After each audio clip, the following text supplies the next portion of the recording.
Hi friends, எல்லோரும் எப்படி இருக்கீங்க? நல்லா இருப்பீங்க. பேசும் கிரகங்களிலிருந்து உங்கள் நித்யா ராஜேந்திரன். மோடிஜி அவர்களுடைய இன்றைய காலகட்டம் எப்படி இருக்குது, தசாபுத்தி கட்டங்கள் எப்படி இருக்குது அப்படின்னு சொல்லி நம்ம பார்க்கலாம். ஃப்ரெண்ட்ஸ், இதுதான் மோடி அவர்களுடைய கிரகநிலை அப்படின்னு சொல்லி சொல்கிறது. அதாவது நெட்டில் இருந்து நான் எடுத்த ஜாதக நேரம்தான். அவருக்கு இப்போ நடந்துக்கிட்டு இருக்கிறது 73 வயசு, 8 மாதம் 28 நாட்கள். பிறந்த தேதி வந்து 17/9/1950 செப்டம்பர் மாதம் பிறந்திருக்காரு. பிறந்த நேரம் அப்படிங்கிறது வந்து 11 மணி அப்படின்னு சொல்லி தான் கொடுத்துருந்தாங்க. 11 மணி அப்படின்னாலும் நான் வந்து அந்த கிரகநிலைகள் நான் போட்ட கிரக நேரம் வந்து கிடைச்ச கிரகநிலைகளை வச்சு நான் ஒரு 20 செகண்ட்ஸ் கம்மி பண்ணியிருக்கேன் ஃப்ரெண்ட்ஸ். 10:59:40 AM அப்படின்னு சொல்லி போட்டதில் அவர் வந்து சஷ்டி வளர்பிறை அனுச நட்சத்திரம், ராசி விருச்சக ராசி, லக்னமும் விருச்சக லக்னம், அது விசாகத்தில் லக்ன புள்ளி விழுந்திருக்கு ஃப்ரெண்ட்ஸ். அந்த மாதிரி வந்திருக்கு. அவங்க பாருங்கள், அப்போவே அது கரெக்டாக இருந்ததுனால தான் நட்சத்திர நாம எழுத்துக்களில் நான் வந்திருக்கனால தான் அவருக்கு நரேந்திரா அப்படின்னு பேர் வச்சுருக்காங்க. அடுத்து தசா இருப்பு அப்படிங்கிறது அனுஷ நட்சத்திரம் அப்படிங்கிறதுனால சனி தசை இருப்பில் இருந்திருக்கு. இப்போ நடக்கிற தசா புத்திகள் செவ்வாய் சனி குரு, அதாவது செவ்வாய் தசை, சனி புத்தி, சனி அந்தரம், குருவுடைய சூட்சமம் நடந்துட்டுருக்கு ஃப்ரெண்ட்ஸ். ஓகேங்களா? அடுத்தது வந்து அமிர்தாதி யோகத்தில் பார்த்திங்க அப்படின்னா மரண யோகத்தில் பிறந்திருக்காரு. ஆனால் திதி வந்து வளர்பிறை சஷ்டி திதி. ஓகேங்களா?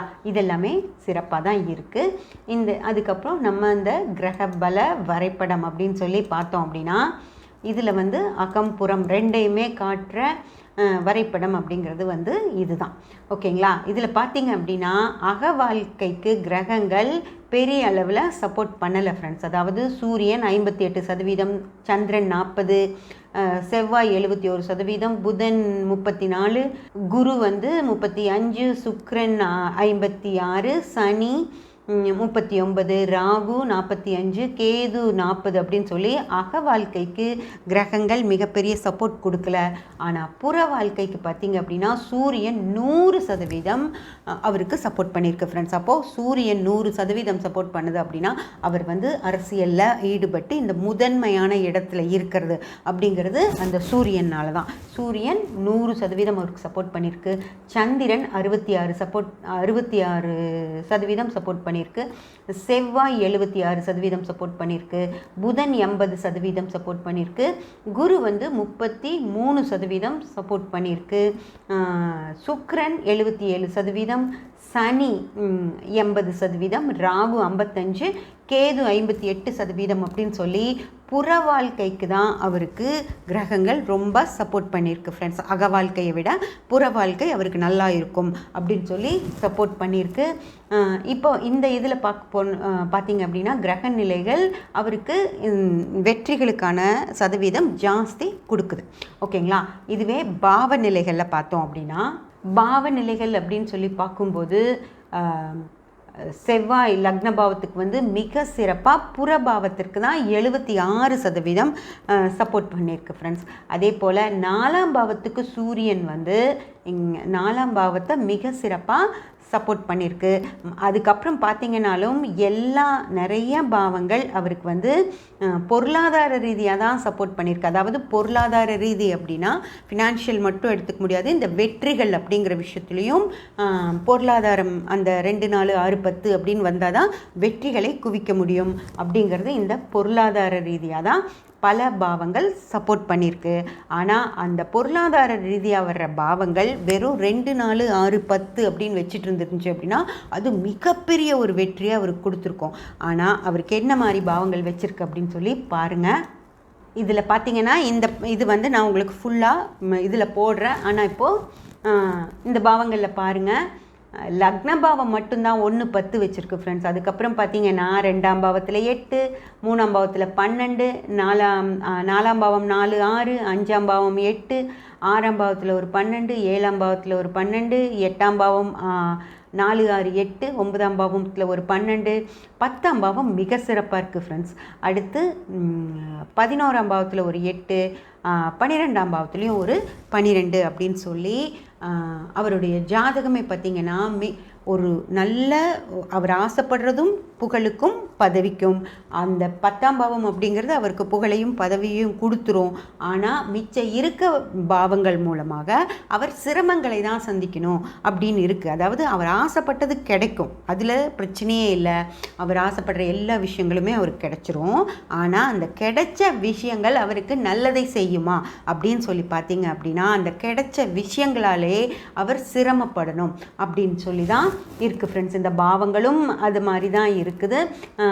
கிரகங்களும் அந்த மாதிரி. கிரகங்கள் பார்த்திங்க அப்படின்னா சந்திரனே 12ஆம் பாவத்தை வச்சு 12ஆவே நடக்குது. அப்படிங்கிறப்போ அவர் நிறைய விஷயங்களை அடுத்தவங்க கிட்ட யோசனைகள் கேட்டால் தான் அது சரியாக வரும். அவராக சுயமாக முடிவெடுக்கும்போது அவர் நிறைய பிரச்சனைகளை ஃபேஸ் பண்ண வேண்டி இருக்கும் அப்படின்னு சொல்லி தான் காட்டுது. குரு ஒரு 12 வச்சுருக்கு ஃப்ரெண்ட்ஸ், ராகு ஒரு 12 வச்சுருக்கு, கேது ஒரு 8 வச்சுருக்கு. அப்படிங்கிறப்போ இவருக்கு வந்து 4 6 தான். சூரியன் 4 6 அப்படிங்கிறது சிறப்பு தான். ஆனால் சூரியன் 4 6 அப்படிங்கிறப்ப மென்மை அப்படிங்கிற விஷயமே இருக்காது. அது வந்து ரொம்ப ஹார்டாக தான் அந்த சூரியன் இவரை ஹேண்டில் பண்ணும் ஃப்ரெண்ட்ஸ். அதனால் எந்த இடத்துலையெல்லாம் இங்கே பார்த்தீங்கன்னா புதன் 4 6 8 அப்படின்னு இருக்குது. சுக்கிரன் மட்டும்தான் 1 4 10 அப்படின்னு இருக்குது ஃப்ரெண்ட்ஸ். இந்த சுக்கிரன் 1 4 10 அப்படின்னு இருக்கிறதுனால தான் இவர் அடிக்கடி வெளிநாடுகளுக்கு போயிட்டு வராரு. அழகாக நீட்டாக ட்ரெஸ் பண்ணுறாரு. அதாவது அவரோட ட்ரெஸ்ஸோட இதெல்லாம் போட்டு அந்த ஷர்வானி இந்த விலை, அதுக்கு மேலே போட்டிருக்க கோட் இந்த விலை, அதுக்கு மேலே போட்டிருக்க ஷால் அந்த விலை, அவர் போட்டிருக்க ஷூ இந்த விலை, அவர் பயணம் பண்ணுற வாகனங்கள் இந்த விலை அப்படின்னெல்லாம் நமக்கு போடுறாங்க இல்லைங்களா. இந்த ஒரு லக்ஸுரியாக அவர் அனுபவிக்கிறாரு அப்படின்னா அவர் போய் தங்குற இடங்கள் எல்லாம் மிக விலையுயர்ந்த ஹோட்டல் ரூம்ஸாக இருக்குது இல்லைங்களா. இதெல்லாம் ஏன் அப்படின்னு பார்த்தீங்கன்னா அந்த சுக்கிரன் அவருக்கு புறமாக, அதாவது மனைவி அப்படிங்கிறது இல்லை, அந்த மனைவியோடு சேர்ந்து இல்லற வாழ்க்கை நடத்துகிற அந்த சுகம் இல்லை. ஆனால் ஃபினான்ஷியலாக, அதாவது புறம் சார்ந்து, அகம் சார்ந்து மனைவி இல்லை, அந்த மனைவியோட சந்தோஷமான வாழ்க்கை இல்லை. ஆனால் புறம் சார்ந்து அவருக்கு எல்லா வித சுகங்களும் கிடைக்கிது. வெளியே நல்ல லக்ஸுரி காரில் போகிறது, நல்ல அணிமணிகள் அணியிறது, ட்ரெஸ்ஸஸ் போட்டுக்கிறது, போய் தங்குறது, மிகப்பெரிய ஹோட்டல்ஸ், அதெல்லாம் சர்ச்சை கூட ஆகுது. இவ்வளோ விலையுயர்ந்த ஹோட்டலில் தான் தங்குவீங்களா அப்படின்லாம் சர்ச்சை கூட ஆகுது இல்லைங்களா. அவரோட ட்ரெஸ்ஸிங்கை பற்றி எப்போவுமே பேசிகிட்டு இருக்காங்க. இவருக்கு வந்து இவ்வளோ செலவு பண்ணி ட்ரெஸ் பண்ணணுமா அப்படின்லாம் பேசிகிட்டு இருக்காங்க இல்லைங்களா. அதெல்லாமே புறம் சார்ந்து சுக்கிரன் நல்லா இருக்கிறனால அவர் அதையெல்லாம் செய்யறதுனால தான் அந்த மாதிரி பேசுகிறது எல்லாமே நடக்குது ஃப்ரெண்ட்ஸ். அதே போல் ஃப்ரெண்ட்ஸ் இங்கே பார்த்தீங்க அப்படின்னா அந்த 4ஆம் பாவம் 4 6 அப்படின்னு சொல்லி சொல்கிறது ஃப்ரெண்ட்ஸ்.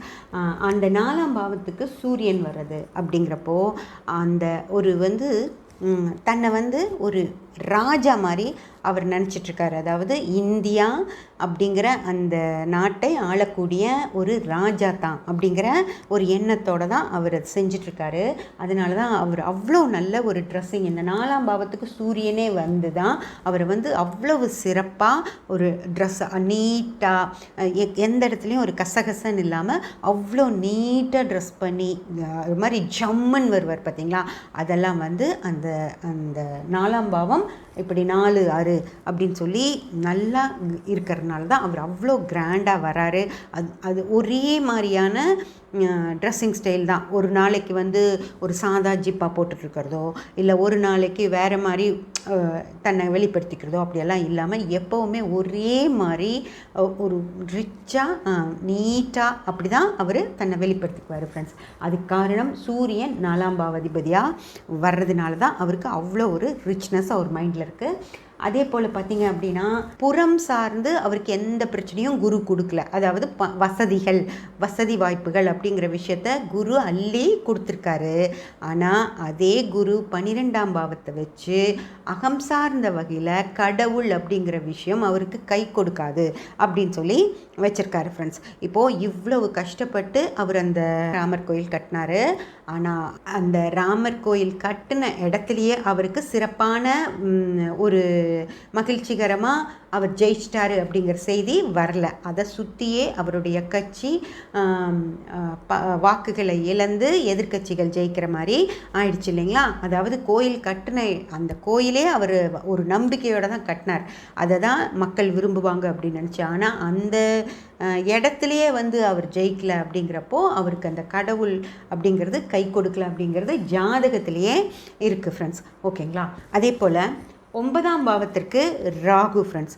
அதாவது 9ஆம் பாவம் அப்படிங்கிறது கடவுளுடைய ஸ்தானம். அந்த கடவுளுடைய இடத்துல ராகு வந்து அந்த ராகு மிக பிரம்மாண்டமாக அவர் கடவுளை நம்புகிறாரு. கடவுளுக்காக கோயில் கட்டி அங்கே போய் உட்காந்து சாமி கும்பிடுறது அந்த மாதிரி எல்லா விஷயங்களையுமே அவர் சிறப்பாக தான் அவர் செய்கிறாரு. ஆனால் அவர் கடவுளை நம்புகிற அளவுக்கு கடவுள் திருப்பி அவருக்கு கொடுக்குறாரா அப்படின்னு சொல்லி பார்த்தீங்க அப்படின்னா, அவர் நினைச்ச விஷயங்கள் எல்லாத்துலேயும் அதாவது ஏகப்பட்ட பிரச்சனைகளோட தான் அவர் ஆசைப்பட்ட விஷயத்தை கடவுள் அவருக்கு கொடுத்துருக்காரு அப்படின்னு சொல்லி அர்த்தம் ஃப்ரெண்ட்ஸ்.